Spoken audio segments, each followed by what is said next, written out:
Okay, today we're going to be doing an oil change on a 2021 Kia Telluride. So first off, in order to get to your oil filter, you're going to have to take off 8 screws to get this thing off. And then you're going to have to grab a 27 millimeter socket. In this case, I have a filter socket, but any 27 millimeter should work to get that off. And for your drain plug, you're going to need a 17 millimeter socket.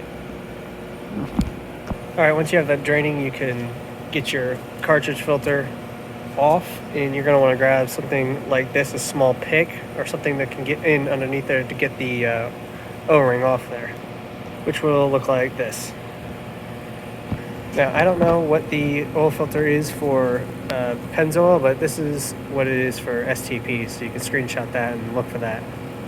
You're going to lube this ring up, and it's going to go right here on this ridge above these 2 bigger ridges right here.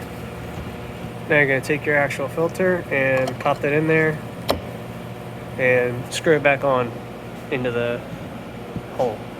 Once you got your filter back on and your drain plug, you clean up, you put your splash shield back on there and put oil in the car. Oh, and by the way, the filter and the drain plug are going to be on your passenger side of the vehicle underneath. It's going to take 6.9 or 7 quarts of oil. Drain plug is really easy to find. It's right there in front when you take the hood and open it up.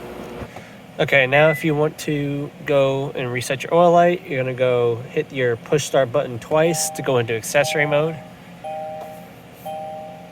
Wait till the screen pops up. You're going to hit this button here, the info button, till you get to the last one, your user settings. You're going to use this right here to scroll down to service interval, push it in to select, and then I've already done it, but what you would do is you hold it down, that select button, until a message pops up if you want to reset it.